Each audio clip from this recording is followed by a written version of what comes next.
Back to एराइटिक। आज हम कुछ कंसोल के असाइनमेंट्स को स्टेप बाय स्टेप सॉल्व करेंगे।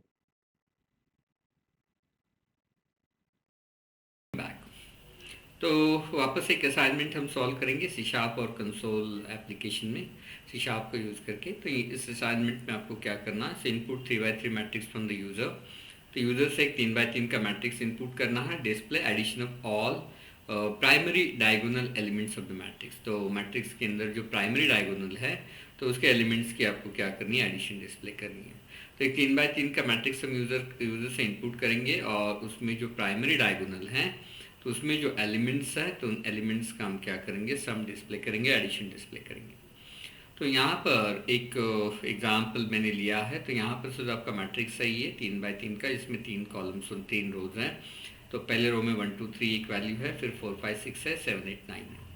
तो यहाँ पर आप देखोगे तो ये जो डायगोनल है सो 1 5 9, सो इस पोजीशन पर जो एलिमेंट्स है, वैल्यूज़ है, उसको प्राइमरी डायगोनल बोलेंगे और 3 5 7 पोजीशन पर जो वैल्यू है उनको सेकंड डायगोनल बोलेंगे। तो अगर इसको इम्प्लीमेंट करने के लिए सबसे पहले तो आपको क्या करना पड़ेगा, मैट्रिक्स इनपुट करना पड़ेगा। और मैट्रिक्स इनपुट करने के लिए 3x3 का मैट्रिक्स है तो 3 रोज और 3 कॉलम्स उसमें हो गए। तो जब भी 3 रो और कॉलम का वीकेंड से सिचुएशन आता है तो हम क्या करते हैं, 2 डायमेंशनल एरे यूज़ करते हैं। तो यहाँ पर हमें 2 डायमेंशनल एरे यूज़ करना पड़ेगा जिसमें 3 रो और 3 कॉलम का एक एरे बनाना पड़ेगा। और उस एरे के अंदर हम क्या करेंगे, इंटीजर नंबर्स इनपुट करेंगे उस मैट्रिक्स के अंदर और फिर उसके प्राइमरी डायगोनल का एडिशन करेंगे। तो प्राइमरी डायगोनल में जो एलिमेंट है उसको कैसे आइडेंटिफाई करेंगे, अगर यहाँ पर आप इसको इंडेक्स नंबर्स देंगे 0 1 2 0 1 2, तो जो 1 है उसका इंडेक्स नंबर क्या आएगा 0 0, 5 जो है उसका इंडेक्स नंबर क्या आएगा 1 1 और 9 जो है उसका इंडेक्स नंबर क्या आएगा 2 2। 0 0 1 1 2 2, तो 0 0 1 1 2 2 आएगा। तो इनडायरेक्टली हम बोल सकते हैं कि प्राइमरी डायगोनल में वही एलिमेंट होता है जिसका कॉलम का इंडेक्स नंबर और रो का इंडेक्स नंबर क्या है, सेम है। तो इसका column index number, row index number same है, वो एलिमेंट कौन से पोजीशन पर होता है, प्राइमरी डायगोनल पोजीशन पर होता है, जिसका हम एडिशन यहाँ पर क्या करेंगे, डिस्प्ले करेंगे। So let's go to the Visual Studio. Visual Studio में जाते हैं यहाँ पर। So say file new project here and will see console app .NET framework. यहाँ पर बोलेंगे something called primary diagonal element addition example. तो विल से क्रिएट हियर। तो यहाँ पर हम उसको क्रिएट कर रहा है। Now let's create one 2D array, एक 2 डायमेंशनल एरे बनाता है इंटीजर का, उसको नाम देते हैं मैट। और यहाँ पर बोल देते हैं new int of 3 rows and 3 columns. तो 3x3 का हमने एक मैट्रिक्स बना दिया ना। इसमें अभी हमें क्या करना है, इनपुट करना। तो इनपुट करने के लिए सबसे पहली वैल्यू आपको कहाँ पर इनपुट करनी पड़ेगी, you need to input it 0 0, फिर 1 0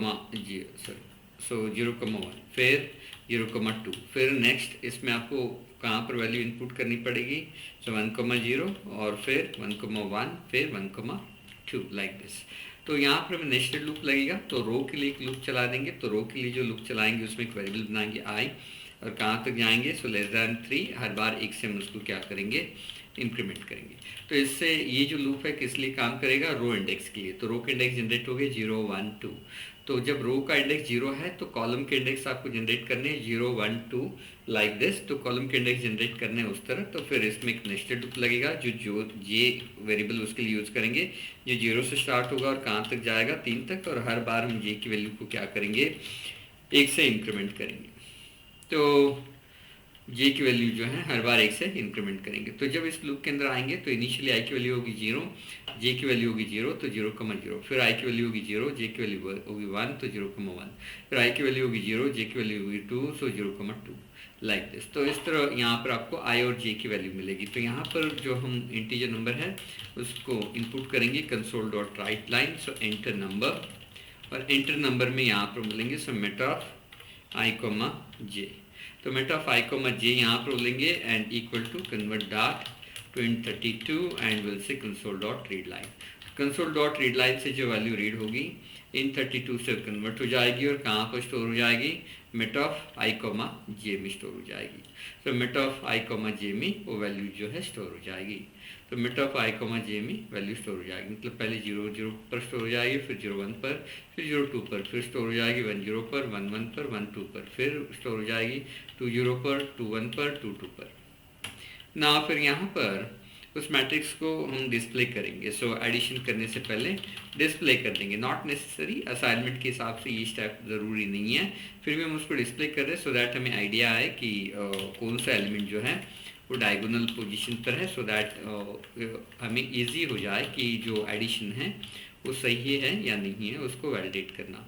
तो यहाँ पर बोलेंगे सो डिस्प्ले मैट्रिक्स, एक डिस्प्ले मैट्रिक्स नाम का हमने यहाँ पर आउटपुट जनरेट किया। फिर वापस मैट्रिक्स को डिस्प्ले करने के लिए आपको रो के एलिमेंट डिस्प्ले करने पड़ेंगे और कॉलम के भी डिस्प्ले करने पड़ेंगे। तो रो के लिए वापस एक लूप चलाएंगे, so integer i equal to 0, i less than 10, हर बार उसको क्या करेंगे, 1 से इंक्रीमेंट करेंगे। और यहाँ पर आप देखोगे तो for integer j equal to 0 and j is less than 3 and will say j plus plus, so j को 1 से इंक्रीमेंट करेंगे यहाँ पर। तो सॉरी, यहाँ पर i को इंक्रीमेंट करना, तो यहाँ पर हम जो एलिमेंट डिस्प्ले करेंगे उसके लिए कंसोल डॉट राइट यूज़ करेंगे, बिकॉज 3 वैल्यूज़ हम एक लाइन में डिस्प्ले करेंगे इंक्लूडिंग स्पेस। फिर नेक्स्ट 3 जो वैल्यूज़ आएगी वो दूसरे लाइन पर डिस्प्ले करेंगे। तो पहले स्पेस डिस्प्ले करेंगे और फिर यहाँ पर जो वैल्यू डिस्प्ले करेंगे मेट ऑफ आई ऑफ जे, तो इस वैल्यू को यहाँ पर हम डिस्प्ले कर रहे हैं। फिर जैसे ये 3 वैल्यू डिस्प्ले हो जाएगी तो यहाँ से हम कहाँ चले जाएंगे, न्यू लाइन पर। तो स्लैश एन से यहाँ पर हम कहाँ चले जाएंगे, न्यू लाइन के ऊपर। तो इससे क्या हो जाएगा, आपका मैट्रिक्स डिस्प्ले हो जाएगा, बट एडिशन नहीं होगी डायगोनल एलिमेंट की। तो एडिशन जनरेट करने के लिए यहाँ पर बोलेंगे सो जनरेट एडिशन। तो एडिशन के लिए एक वेरिएबल लेंगे यहाँ पर इंटीजर टाइप का, इंटीजर सम इक्वल टू 0। फिर वापस फॉर लूप चलाएंगे, इंटीजर आई इक्वल टू 0 से लेकर आई लेस दैन 3 एंड हर बार आई को क्या करेंगे, 1 से इंक्रीमेंट करेंगे। और यहाँ बोलेंगे so for integer j equal to 0, so j is less than will say 3 और हर बार j को हम क्या करेंगे, 1 से इंक्रीमेंट करेंगे यहाँ पर। तो सेमीकोलन रह गया यहाँ पर, कोई प्रॉब्लम नहीं। तो डायगोनल एलिमेंट कैसे मिलेगा हमें, जहाँ पर रो का इंडेक्स और कॉलम का इंडेक्स क्या है, सेम है। तो रो के इंडेक्स के लिए आई वेरिएबल है और कॉलम के इंडेक्स के लिए जे। तो अगर दोनों की वैल्यू सेम है तो वहाँ पर आपको क्या मिलेगा, diagonal element. So sum equal to sum plus mat of I of J. Now यहाँ पर सो से कंसोल डॉट राइट लाइन, तो से सम इज, और यहाँ पर हम क्या लेंगे, सम। तो sum is sum here. So let's run this. तो इसको हम रन करेंगे यहाँ पर। सो यहाँ पर नंबर इनपुट करते हैं 1 2 3 4 5 6 7 8 एंड 9, 3 बाई 3 मतलब 9 नंबर्स आएंगे। और मैट्रिक्स यहाँ पर देखोगे तो ऐसा आएगा 1 2 3 4 5 6 7 8 9। तो प्राइमरी डायगोनल पोजीशन पर कौन कौन से एलिमेंट्स है, 1 है, 5 है, 9 है।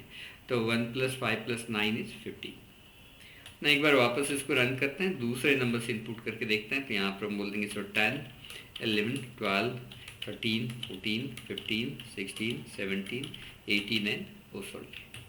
सो वापस से रन करते हैं। सो 10 11 12 13 14 15 16 17 एंड 18 है। तो यहाँ पर आप मैट्रिक्स देखोगे तो इस तरह आएगा और इसमें डायगोनल पोजीशन पर 10 है, 14 है और 18 है। तो 10 + 14 24, 24 + 18 42। तो sum of the diagonal elements is 42 here. Thank you very much.